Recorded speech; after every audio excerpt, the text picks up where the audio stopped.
Tantor Audio presents Project Fatherhood, a story of courage and healing in one of America's toughest communities, by Jorja Leap, narrated by Randye Kaye. But God bless the child that's got his own. Billie Holiday. 1. Watts. Watts is home. Born and raised in Watts. I've since moved, but Watts will always be home for me. I love everything about it. It's where I come from. Even though Watts is known for its low-income, gang-infested, drug-infested streets, it made me the person I am today. Coming from Watts motivates me to do better and have a better life. But Watts will always be home. Watts up. Vince, February 21st, 2011, 4:13 p.m. Mapping L.A. neighborhoods. Tell us what Watts means to you. Los Angeles Times Online. Watts is worth it. Watts United. My relationship with Watts began with a riot. In 1965, I was 9 years old and thrilled to be spending the night with my aunt and uncle, Thea Adrian and Theo Pete, at their home in South Los Angeles. In my extended Greek family, Theo Pete was clearly my favorite relative. I loved listening to him talk. He was a high school history teacher, and I was a willing pupil.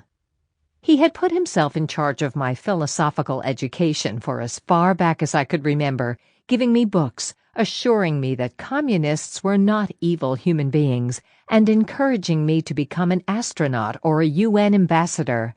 He also was on the lookout for any signs of perfectionism in my already compulsive personality, informing me that there were only 3 perfect people on Earth: Pope Paul, Theo Pete, and Mary Poppins. Because of this, I listened raptly as he explained what we were watching unfold on the black and white television in the kitchen. But the sense of distance the TV coverage created was an illusion.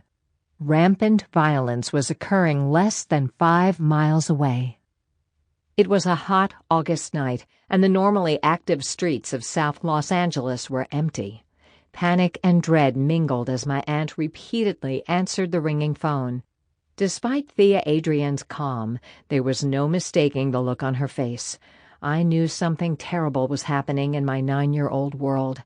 All night long, the calls charted rumors about the course of the rioters.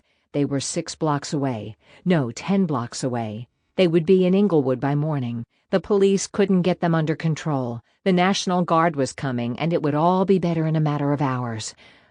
I didn't understand who they were. In the midst of all the false reports, Theo Pete explained that they were the people who lived in Watts, a small community nestled in the easternmost corner of South Los Angeles. He said they were rebelling against injustice, then added that the rioting had to be viewed in a historical context. The problems in Watts were economic and revolved around the issue of race.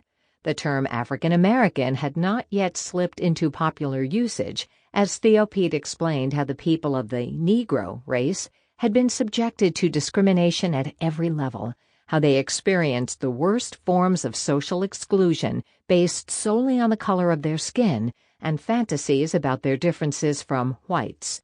What Theo Pete told me burned into my brain. The rioters were justified, the police were out of control, and after all, what could you expect when the gap between whites and blacks was so large in all facets of life: jobs, housing, schools, resources, the future? That night is a memory of multiple images: the TV depiction of the police in their riot gear, the black faces filled with despair and rage as they tried to protect themselves from the swinging billy clubs, the smell of smoke and burning rubber. People packed up their wedding photographs and good silver and left town for a few days. But throughout the 6 days of television coverage and mainstream hysteria, Theo Pete refused to divert from the narrative he offered. The riots were inevitable. Watts has always been the poorest part of Los Angeles. People pretend it doesn't exist, and we're not watching a riot, it's actually a social protest. The problem is what the violence is doing. Everyone is afraid instead of understanding the problem. And the worst thing is, these poor people, they're burning their own neighborhood and their own stores. We're all so scared they're going to do something to us. They're only hurting themselves." Theo Pete stopped talking long enough to shake his head, but all of this will drive home the truth. Things are going to change. At times during the decades that followed, his predictions appeared overly optimistic. The retail businesses that burned down during the 6 days of the Watts riots closed and never returned to South Los Angeles, limiting residents to a forced choice between liquor stores run by Southern European immigrants or mom-and-pop grocery stores operated by Korean families. In the years that followed, many parts of Watts looked like a wasteland of boarded-up buildings and abandoned houses. However, there was also room for hope. In the aftermath of the riots, Martin Luther King Jr. General Hospital was built in the heart of Watts. The civil rights movement flourished, and affirmative action measures were implemented. Eventually, decades later, an African-American man was elected President of the United States. I sometimes allowed myself to think that things might actually be changing, but on a February night, 47 years later, I wasn't so sure. It has been 2 days since a black teenager, Trayvon Martin, was shot and killed by George Zimmerman, a neighborhood watch volunteer in Central Florida. Nothing has happened to Zimmerman, even though there has been a national outcry that something must be done. Just what that is depends on who is talking. Right-wing advocates have established a George Zimmerman Legal Defense Fund with a website that has already collected $100,000. President Obama has announced that if he had a son, that young man could have been Trayvon Martin. There have been demonstrations outside of the Florida Police Department that arrested and then released Zimmerman. Both the 24-hour television news cycle and the blogosphere are pulsating with commentators anticipating the potentially violent reaction of the black community. All of this rhetoric conceals a multitude of misunderstandings, because a high school student wearing a hoodie, who might or might not have been at the wrong place at the wrong time, who might or might not have been a gang member, was shot and is now dead. And there were other problems. Trayvon Martin was black. George Zimmerman, despite his vaguely Jewish-sounding last name, was brown. In Los Angeles, many felt additional uneasiness because of the conflict between the African-American and Latino communities. Over the past decade, as the demography of Southern California shifted, South Los Angeles in particular has evolved into a divided region with a virtual Mason-Dixon line running between the two groups. Resentment between African Americans and Latinos was part of life, and it wasn't just gang versus gang. The frisson of anxiety in the air was palpable, and the LAPD was on tactical alert. Everyone was trying to work around the sense of imminent danger, the feeling that something was going to happen. So many believed that somewhere, sometime, the African American community would explode.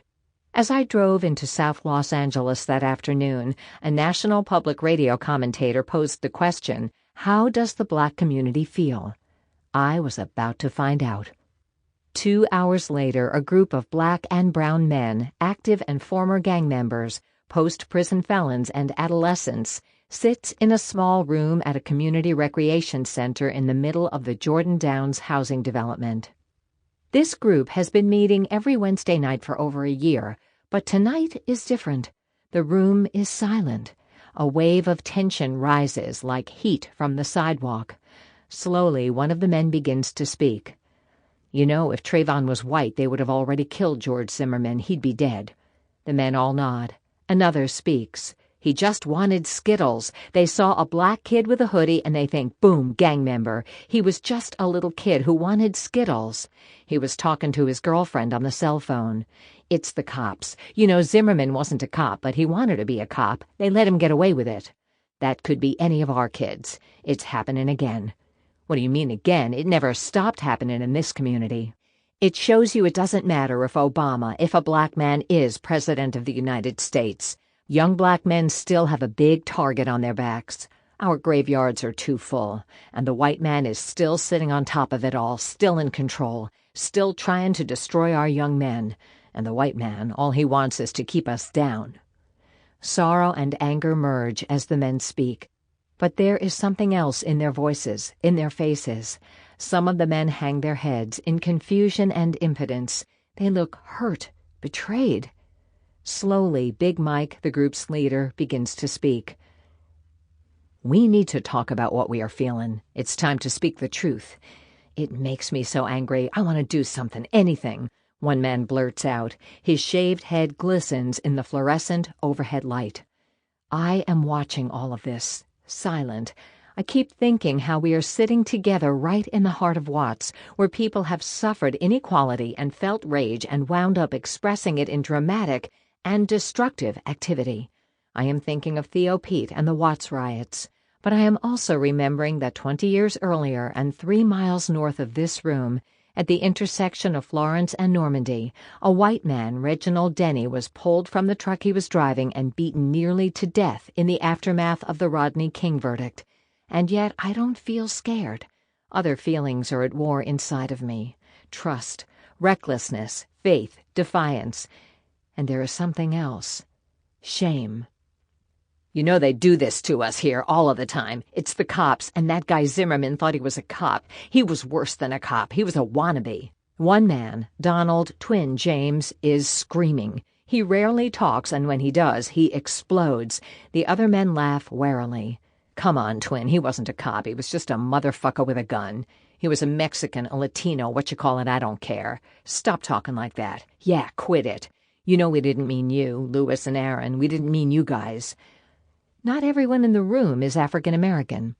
While the majority of the men here are black, there are others participating in the conversation who have been in prison alongside them, who are poor alongside them, but they are brown. Because of this, the group finds one thing about which they can agree.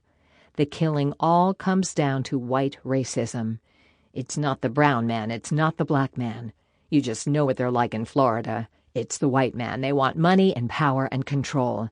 This is all a conspiracy. They don't want us to have anything. If we make it, if we get ahead, the white man is going to take it away. Trayvon wasn't in the ghetto. He wasn't in a housing development. His daddy owned the house he lived in. We got to do something. They want to kill all of us. The men's voices grow louder and angrier. One man stands up and says, I'm just feeling frustrated, and slams the wall with his fist. But just as the discussion appears ready to erupt into violence, someone declares, it doesn't matter what's gone on. It's not the white man killing us. There is silence. All eyes turn to Cy, and he continues speaking. Listen to all of us. We're lying and we're fools. It's not white men coming here to Watts to kill us. We're so stupid. We're doing the job for them. We got our black young men shooting our brown young men, and our brown young men shooting our black young men. But even worse than that, we got our black young men shooting and killing each other. Cy pauses and looks at each man in the group. We gotta stop this now. We gotta save our children. The conversation and the rage freezes. Somewhere in the distance, a child can be heard shouting, then laughing. We gotta save our children, the men begin to repeat, as if it is a mantra. We gotta stop killing each other. We gotta make sure no more children grow up to go into the pen. The men glance quickly at one another and nod. Big Mike stands and hits the table in front of him with both hands. Now what do we want to do? The group is silent. Big Mike and I are the official co-leaders of the group, but it's clear that certain men are in control. One of them, Dubois, softly asks, Do you ever wonder why this keeps happening to our young black men? The other men in the group shake their heads and sit quietly for a moment. Then Lily intones, It's the same story over and over again, and we gotta watch out for our young men, the ones that are here and the ones that ain't here. He looks at Matt, the teenager sitting next to him. Throughout the discussion, Matt has been sitting to the side, silent and thoughtful. He is the exact same age as Trayvon Martin. But on this night, he is not worried about national politics. He is thinking instead of his girlfriend, who may be pregnant. The men in the room are smart. The men in the room are angry. Many of these men are victims of the ill-fated war on drugs and disproportionate sentencing of the 1990s. They have been released from prison sometime in the last 5 years and are still trying to come home without knowing just exactly how to do that. They have physically returned to their communities, but have no idea how to move forward with their lives. They are silent as Big Mike repeats the question. I'm asking you, as fathers, as men, we see what the problem is. What are we going to do? This book is the story of how one group of men, born and raised in Watts in South Los Angeles, set out to answer that question, both within their families and in their community. Through a program called Project Fatherhood, the men met on a weekly basis to examine issues surrounding their roles as parents. However, the group slowly grew to mean much more to these men. It was a place where they could share both jokes and traumatic experiences, where they could discuss the joys and sorrows of attempting to connect with their children after being separated from them because of incarceration or estrangement. Finally, it provided a place for the men to plan and carry out activities in the Watts community, to heal the neighborhood they had once sought to destroy. I was recruited as a co-leader, but I soon realized the group had a story that called out to be told. I drew upon my background as an anthropologist and trained ethnographer. The task of collecting the fathers' stories was intense and emotional. As I began to get to know many of the men individually outside of the group setting, I realized it was critical to understand exactly how each life had unfolded over the past decades before the meeting started. Their experiences offered stark evidence of the abuses perpetrated by the police, the havoc caused by the so-called war on drugs, and the true human cost of poverty. But their lives were also a testimony to the inherent strength and resilience that composed the content of their character. The men were strong, funny, angry, outrageous, and, more than anything, able to relate and be intimate. As I lived within the Watts community and spent time with these fathers, I recorded repeated instances when they confronted tremendous obstacles. However, an unexpected outcome emerged as I documented their lives amid the ongoing inequities of life in South Los Angeles. In listening to their stories, I was ultimately able to bear witness to the process of healing they had undertaken. For the past 4 years, I have chronicled what has happened to these men, and to me, as our lives have been shared and transformed. This book is the story of that transformation. 2. The Father Wound. How does it feel to be hugged by your father? It feels great. I wonder what that would feel like. Transcript from the California Endowment Boys and Men of Color Youth Camp, 2013. When my cell phone buzzed, I was watching Jon Stewart. My anxiety immediately kicked into overdrive. It was summer, it was night, and the caller ID read Big Mike. These were all signs of the perfect storm. Big Mike, or Elder Michael Cummings, had once been a gang member and drug dealer. He still played multiple roles in Watts, but now worked as a combination tow truck driver, activist, and street interventionist. More than anything, he was a man devoted to keeping the peace in Watts. He responded to any street violence with a bag full of strategies for de-escalating tension and preventing retaliation. I dreaded answering his call, knowing something major, perhaps tragic, had probably occurred. Dr. Jorja Leap, he began, running my official title and first and last name all into one word. You're a master social worker. This was clearly a question disguised as a statement. While I knew a great deal about his life and work, when it came to describing my job, Big Mike was on shaky ground.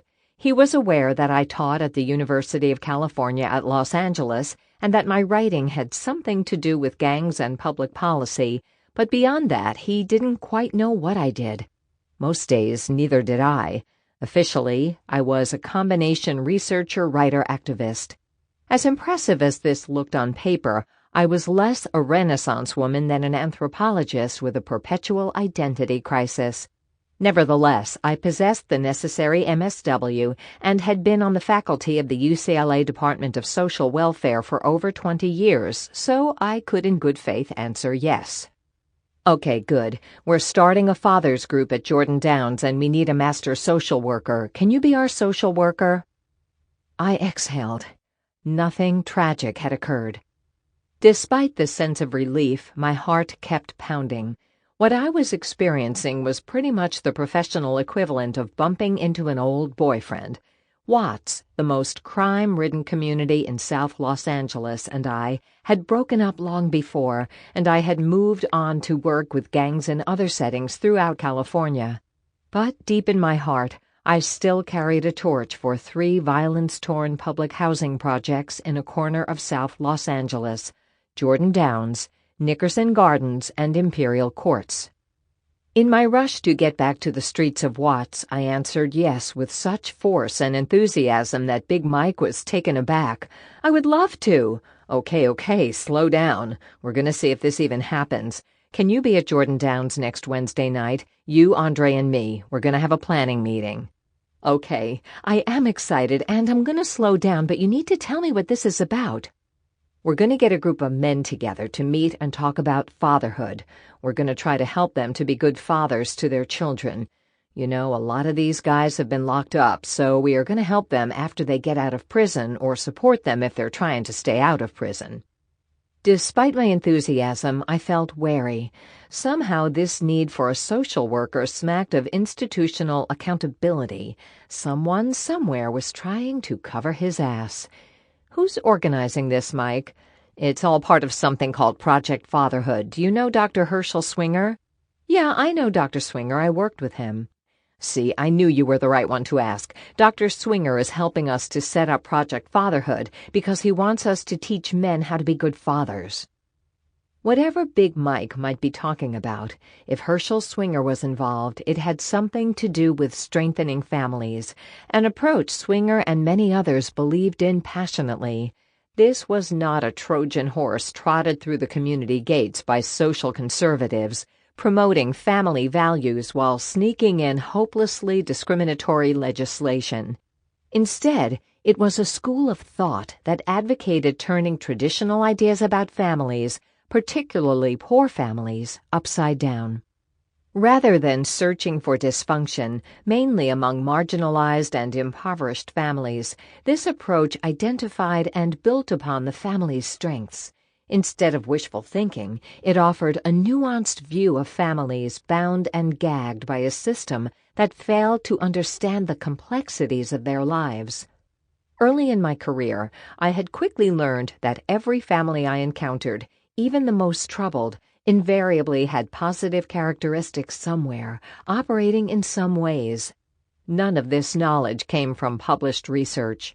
I knew this from my Rolodex of shot callers, people who would have made great attorneys or finance experts. They were the ones who provided for brothers and sisters and aging grandparents. I had case-managed too many drug dealers who multitasked and orchestrated the exchange of cash for product, even as they responded to phone calls from multiple baby mamas. They picked their kids up from school and took them on camping trips, all while they were dealing meth or heroin or marijuana. The picture was complicated. Their lives and their families were complicated. This whole notion of family strengths went against the helping profession's past conventional wisdom, which had been all about pathology. Traditionally, social workers and therapists were trained to identify problems and develop plans to solve them. I practically had been breastfed this worldview in graduate school, from Daniel Moynihan's observations on Black matriarchy to Oscar Lewis's analysis of the culture of poverty. The focus on deficits reinforced the idea that poor families were dysfunctional, and it mainly implicated families that were African American or Latino. These discussions, both inside and outside of the classroom, contrasted with explorations of other ethnic groups, Japanese, Chinese, or other Asians, whose families were often portrayed as integrated and strong. Of course, the era gave rise to the smug aphorism, "Family is just a synonym for dysfunction," with its implied message that professionals knew what families needed and that they were in the best position to correct things. Even as an inexperienced and naive social worker in the 1970s and 1980s, I was uncomfortable with this approach. The chain of cause and effect didn't make a lot of sense to me. Pathology involved multiple factors, including biology, history, and economics, much more than it did problematic families. Despite its shortcomings, the perspective guided most social work interventions and approaches until the idea of family strengths emerged in the mid-1980s. Changing the dominant mindset was not easy. Resistance was everywhere, including among thought leaders who emphasized a combination of marriage, chastity, and religion as the best and only answer to the struggles parents and children faced. And then there was the challenge of just how to use hidden talents and strengths to solidify families. All this percolated as I was making changes in my own work, turning from practice and training to research and evaluation. Strangely enough, my new work brought me into direct contact with Dr. Herschel Swinger. I got to know Swinger when I worked as part of a research team led by Dr. Todd Franke, evaluating the effectiveness of the Partnership for Families, PFF, a child abuse prevention initiative dedicated to strengthening families. Swinger, an African-American professor with a Ph.D. in clinical psychology, emerged as a voice for family strengths. He was one of the key designers of the PFF program, sponsored by First 5 LA as part of its comprehensive state effort offering programs for children during their first 5 years of life. Everyone in the Los Angeles social work and human services community knew Dr. Swinger. His work commanded respect. It went beyond examining family strengths to shed light on how children dealt with the trauma they suffered as a result of community and family violence. In particular, Swinger's work illuminated how children with absentee fathers suffered more anxiety and depression and experienced higher rates of drug abuse, school dropout, and, the most common item on the urban curriculum vitae, involvement with the criminal justice system. What I didn't know until the call came from Big Mike was that Swinger had been talking about fatherhood long before it became a rallying cry of politicians and policymakers. In 1996, Swinger began organizing and implementing Project Fatherhood. The program was structured to reduce child abuse, neglect, and involvement with children's protective services by supporting and strengthening high-risk urban fathers. Swinger's emphasis on the critical role of fathers eventually attracted national attention from both Republicans and Democrats.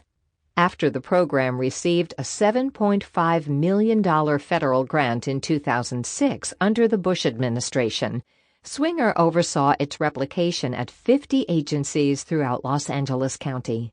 In 2010, the Obama administration recognized Project Fatherhood as a model program. But I knew very little about this.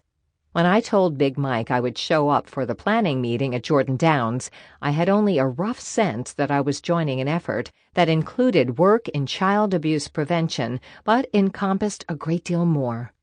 It was an undertaking that went beyond issues of gangs or violence, right to questions of fatherhood, male identity, and families' experiences of both pain and loss.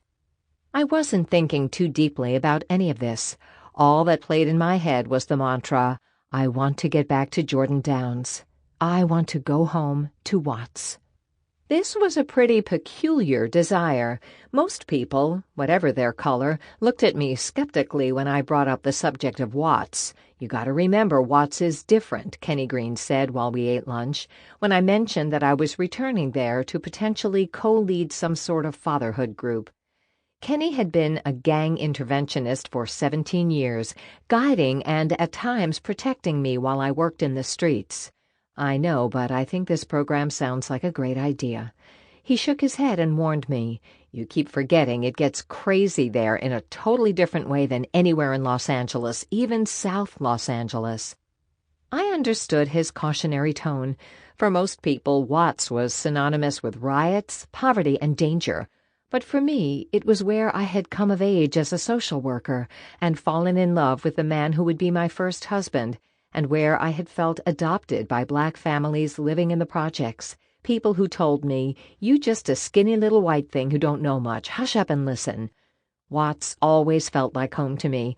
I wanted to help with whatever was going on with family strengths and Project Fatherhood. In truth, I was ill-equipped for the task. I had come to the game of parenthood late with the adoption of my daughter Shannon, and Sample complete. Ready to continue?